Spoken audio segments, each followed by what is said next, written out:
가기사는 증시 깍두기. 안녕하세요. 전문투자 증시 나침반 안주원입니다. 아, 뭐 100포인트라니요. 아, 뭐 기분 좋네. 감사합니다. 감사. 아니 이 숫자가 잘못 찍힌 건가 싶은데요. 코스피가 단숨에 와. 야. 코스피 5.6%, 코스닥 7.3%. 이 말이 되는 숫자인가 싶어요. 사실 본 적이 없는 숫자입니다. 네. 모든 게 이제 공매도였군요, 문제가. 네. 놀랍습니다. 아니 그래서 오늘 저도 생각이 든 게 공매도 금지를 했던 케이스를 보면 예전에 뭐 네. 금융위기 때, 유럽 재정위기 때, 그리고 그 코로나 때 네. 그때였잖아요. 큰 위기가 왔을 때. 네. 근데 그때 공매도 금지하고 올랐냐 보면은 올랐을 때도 있고 떨어졌을 때도 있어요. 큰 의미가 없고 뚜렷한 방향성이 없어서 네. 이번에 공매도 금지했으니까 무조건 가자다 이런 확신도 없었거든요. 여러 리포트들에서도 그런 약간 중립적인 의견들 주셨고 어느 정도의 네. 단기적인 호재라고는 언급했지만 네. 그런데 이 정도로 셌다는 거는 진짜 최근에 공매도가 시장을 그렇게 많이 짓누르고 있었나? 라는 생각을 좀 하게 되긴 한 것 같아요. 네. 아주 뭐 엄청난 장이었습니다. 그리고 거의 대부분의 분들이 아웃퍼폼하기 되게 힘들었던 날이기도 하지만 뭐 그래도 기분은 하나도 나쁘지 않은 워낙 잔고들이 많이 올라서 정말 대단한 날이었습니다. 네. 네. 아니, 그리고 뭐 이제 이 추세를 몰아서 하나만 더 하면 진짜 금상첨화일 것 같고 저는 표를 찍어드리겠습니다. 이 상법 개정까지 갑시다. 네, 표를 뽑아드릴게. 네, 내 표를 던진다 나는 이번에 확실하게 내 표 던진. 뭐 내 한 표로 뭐 대세의 변화가 있겠어? 상법 개정안까지 이번에 해버리면. 상법 개정하면 내 표를 주겠어. 나는. 근데 그 상법 개정안을 바라는 그 열의와 함성이 네. 그 공매도 금지를 바라는 열의와 함성 비해서는 너무 작아가지고 네. 이걸 정치권에서 이 카드는 그렇게 뭐 매력적인 카드라고 안 볼 것 같아요. 누가 이제 또 이제 설문 뭐더라? 뭐지? 뭐 이렇게 온라인에서 그 100만 명 서명 운동을 하고 있어요. 100만 명. 상법 개정안. 네, 상법 개정안 한번 5,000명 된 것 같던데요. 네, 제가 27번째로 했더라. 나 깜짝 놀랐어. 누가 보면 이거 그냥 해야지하고 했는데 27번째? 엄청 빨리 했는데 하여튼 뭐 이것도 됐으면 좋겠습니다. 이러면은 뭐 한국 주식시장 뭐 그냥 바로 더블 가는 거죠. 더블 갈 수 있습니다. 뭐 해주면 고맙지만 별로 기대는 안 되는 것 같습니다. 근데 그걸 해야지 사실 결정타는. 그렇죠. 상법 개정 딴 거보다는 상법 개정을 하면 다 돼요. 그러니까는 DNF 같은 경우 최근에 18,000원 하던 걸 대주주가 48,000원에 팔았잖아. 네. 그럼 원래 소액주주도 같이 38,000원에 팔아야 돼요. 그렇게 못해요. 상법 개정되면. 네. 그런 게 돼야 진짜 개미들이 훨씬 더 유익한 일들이 많아집니다. 네. 그렇죠. 지배구조 개선만 미국처럼만 만들어도 개편만 해도 코스피 뭐 3,000 안 가겠습니까? 네. 3,000이 아니라 3,500도 갈 것 같아요. 대주주들 뻘짓하는 경우도 많잖아요. 뭐 잘 열심히 하시는 경우도 많지만은 근데 열심히 하는 경우가 감사하게 투자하고 기다리면 되지만은 뻘짓하는 거는 한마디 얘기는 해야 될 거 아니야. 항의는 해야 되는데 그 동안에는 뭐 무시당했었으니까. 네. 오늘 뭐 시장만 잠깐 말씀드리면요. 수급이 개인 투자자가 엄청나게 많이 매도를 했습니다. 네. 네, 코스피에서 9,100억 매도했고요. 코스닥에서는 5,000억 가까이 매도를 했습니다. 네. 거의 뭐 1조 4천억 정도 굉장히 많이 매도를 했고요. 외국인이 다 샀어요. 코스피에서 7,100억 네. 샀고요. 코스닥에선 4,700억 샀고요. 그 아침부터 오후 들어서까지 꾸준히 샀더라고요. 외국인은. 네. 개인은 꾸준히 팔고 네, 이 흐름을 계속 보였습니다. 그리고 거래 대금은 26조 원. 코스피 코스닥 합산해서 네, 좀 많이 올라왔습니다. 네, 역대 최고치는 40에서 60억 밴드 정도 되죠. 그러니까 60조. 네네. 60조는 너무 단발성으로 하루 이틀만 반짝하고 끝난 거라서. 그렇죠. 만약에 그거 나오면 무조건 뭐 그냥 주랭랑이에요. 네. 네, 오늘 그래서 안 그래도 지난주 금요일 날 미국 시장이 나스닥이 거의 2% 가까이 상승했잖아요. 네. 그래서 오늘은 뭐 상승하겠다 싶었는데 대만이나 뭐 일본, 홍콩 이런 데 보면은 한 1에서 2%대 정도 상승을 했어요. 네, 우리는 한 코스피가 5%대 넘게 상승했으니까 뭐 한 2% 이상분은 뭐 공매도 요거 금지한 효과가 아닌가 생각이 듭니다. 코로나 때 떨어졌다 반등하는 정도 수준이지 이거는 그 외에는 본 적이 별로 없는 수치가 나왔어요. 네. 그리고 오늘 특히나 이제 좀 중소형주 위주로 많이 하셨던 분들은 언더퍼포먼스일 가능성이 압도적으로 좀 높을 것 같습니다. 그렇죠. 오늘 그 코스피를 대형, 중형, 소형주 이렇게 3등분 해보면 대형주가 6.2% 상승, 중형이 3.7% 상승, 소형이 1% 상승했습니다. 네. 코스닥도 상위 코스닥 100개랑 중간에 코스닥 300개랑 그 다음에 코스닥 소형 이렇게 좀 업종이 나눠져 있거든요.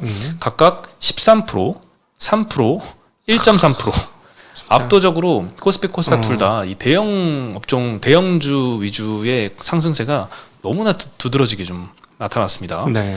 오늘 뭐 코스닥에서 뭐 시총 제일 큰 회사들이 막 상한가 가고 이랬으니까요. 네네. 네, 철강 금속 업종이 사실 그동안 전 코스피 업종 중에서 공매도 비율이 제일 높았거든요. 오늘 상승도 제일 컸습니다. 포스코 홀딩스가 19%나 상승을 했습니다. 예. 오늘 그래도 개인 투자자들이 많이 매도했잖아요. 코스피 코스닥 합산해서 1조 4천억 매도했는데 이 포스코 홀딩스는 계속 사더라고요. 네. 네네. 그리고 다른 종목들은 외국인이 많이 쇼커버를 했는지 뭐 네네. 순매수가 많이 들어왔는지 많이 이제 순매수가 들어왔는데 포스코 홀딩스는 여전히 외국인이 매도를 뭐 1,000억 가까이 하고 있습니다. 그렇군요. 네. 이건 쇼트를 많이 안 때렸나? 신기하네. 예. 그러게요. 많이 뭐 여전히 뭐 도전을 하고 있는 건지 모르겠지만 네. 어쨌든 포스코 스틸리온도 17%, TCC 스틸 15%, 삼화알미늄, 조일알미늄 8%, 7%대 많이 상승을 했고요. 화학 섹터에서는 금양이 상한가를 갔어요.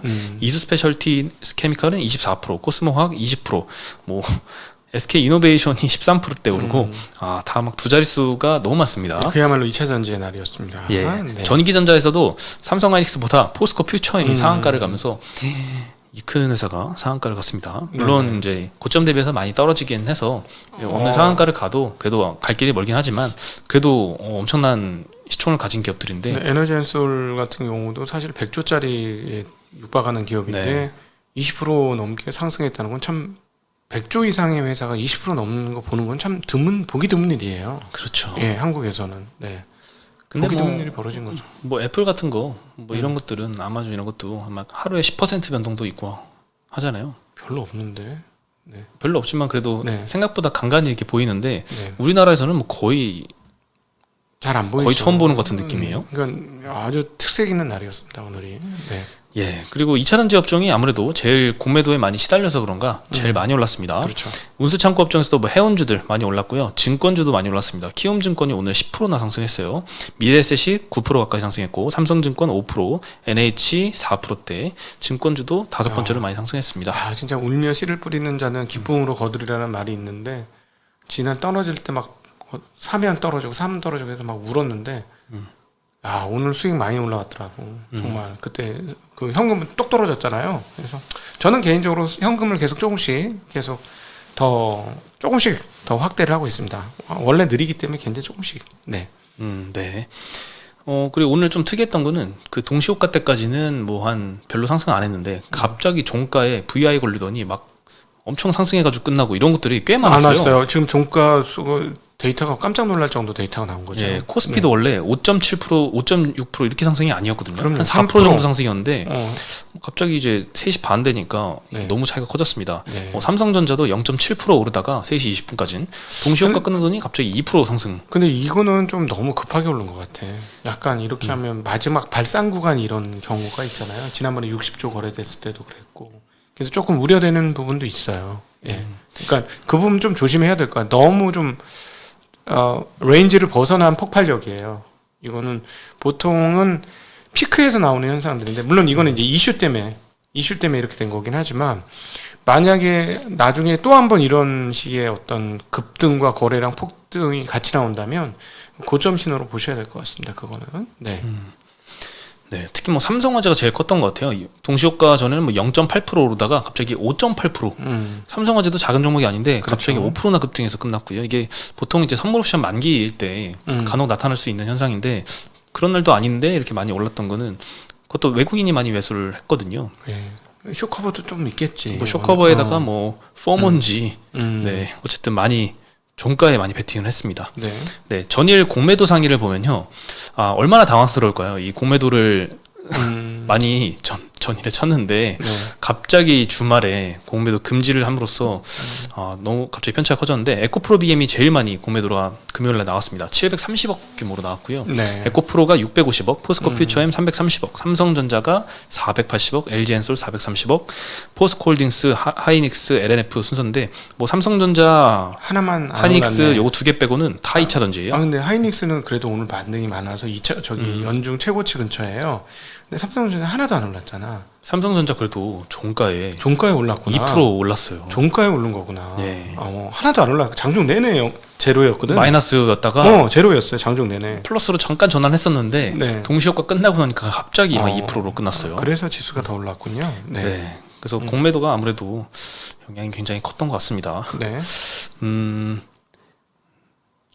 네. 그리고 특이했던 거는 뭐 코스피에서 주식수 대비해서 공매도 잔고 비중이 제일 많은 게 호텔신라거든요. 네. 7.8%. 최근에 주가 엄청 빠졌죠.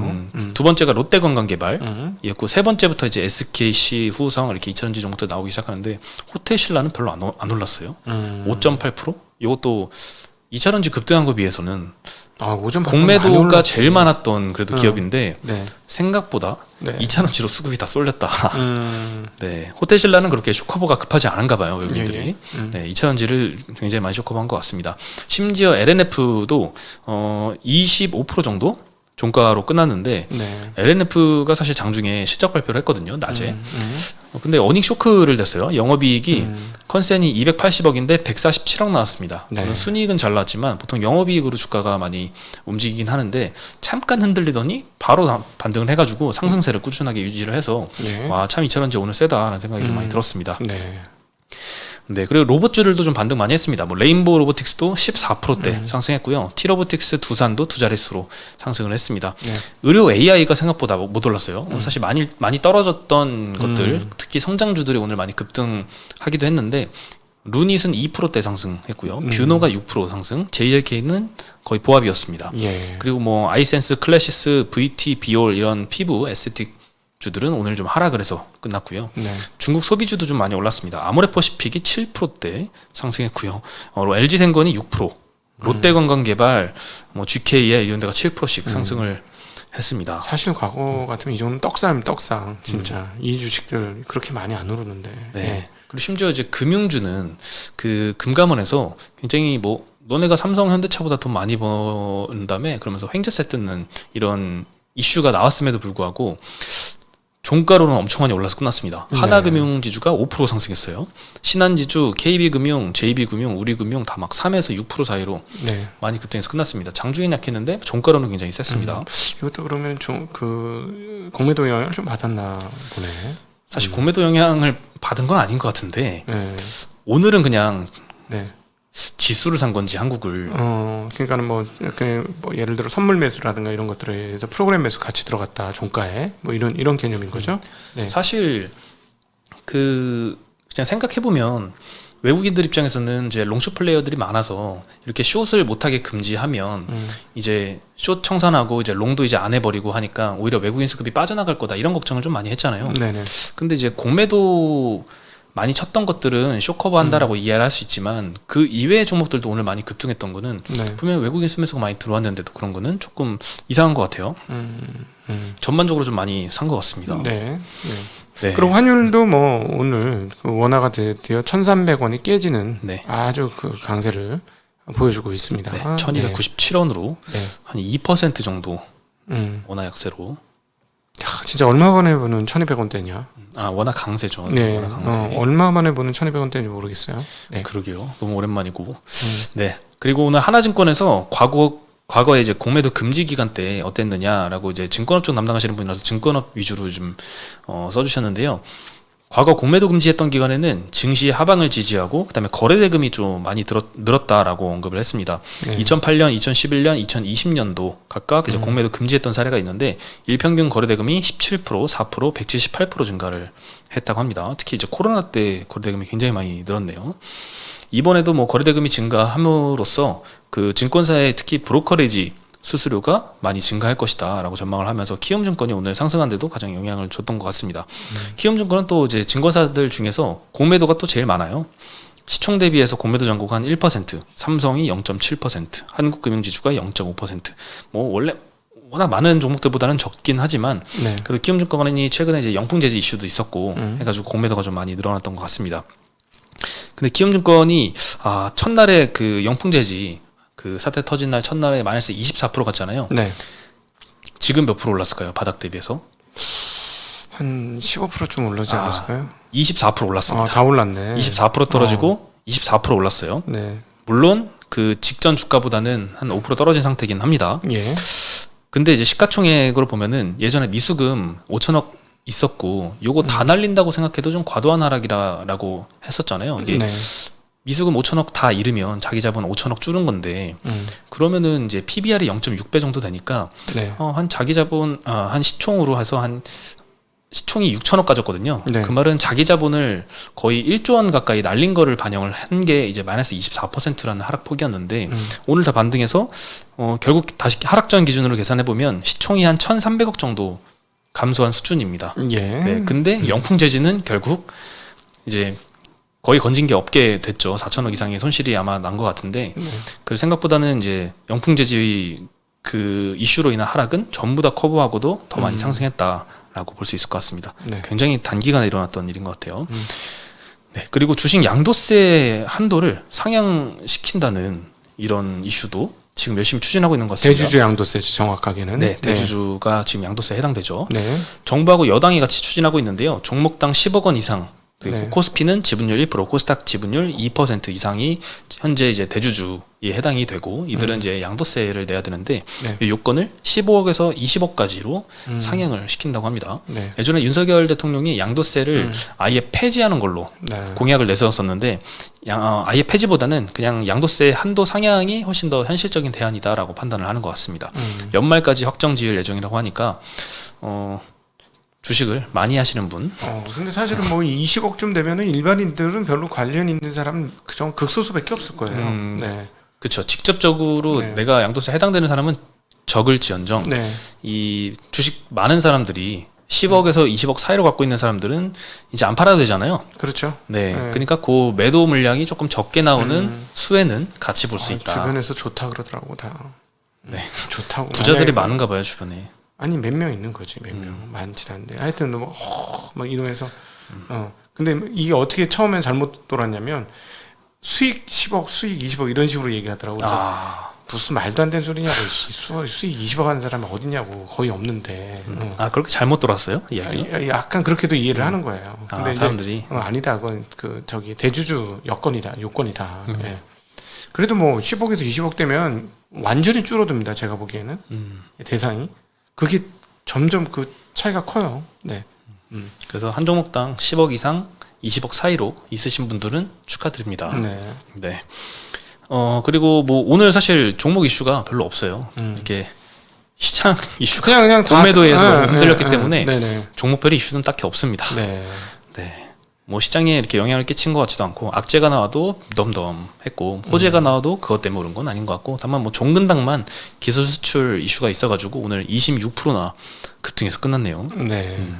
오늘 신용장고는 16조 6천억까지 떨어졌습니다. 그런데 이제 오늘 이런 일이 벌어졌으니까 아마 신용장고는 이제부터 6일 기준으로는 다시 올라오지 않겠나. 며칠 기준이죠? 11월 3일 기준입니다. 네, 11월 3일 기준. 금요일 기준이네요. 예, 16조 6천억까지 떨어졌으니까 아마 오늘 기준으로는 다시 늘어날 거다. 그렇게 이제 16조 6천이 이번에는 바닥이 되겠네요. 어쨌든 16조가 굉장히 단단한 신용 바닥인 거를 올해 내내 보여주고 있습니다. 와, 거의 네. 20조대에서 떨어졌는데 신용 이때까지 많이 이제 손절이 나왔다는 거잖아요. 네, 그렇죠. 그분들은 참 바닥에서 손절했다면 좀 안타깝네요. 안타깝죠. 그래서 아예 신용을 좀 안 쓰시는 거를 권해드려요. 이렇게 꼭 견디다가 마지막에 털리는 경우는 이렇게 급반등을 했는데 주식이 없으면 있던 주식이 없어졌으면 얼마나 슬퍼. 그렇죠? 네. 그렇죠. 네. 오늘 제일 슬픈 분들이 그분들일 거야. 그렇죠. 포지션을 너무 꽉 채워놔서 네. 10%만 떨어져도 못 견딜 만한 레버리지 갖고 있으면 좀 위험하긴 하죠. 그럼요. 그러니까 주식시장은 30%는 움직인다고 생각하고 레버리지를 일부 쓰셔야죠. 네, 그러면 정말 큰일 납니다. 네. 네, 오늘 소식은 여기까지고요. 저는 내일 다시 인사드리겠습니다. 네, 안녕. 안녕.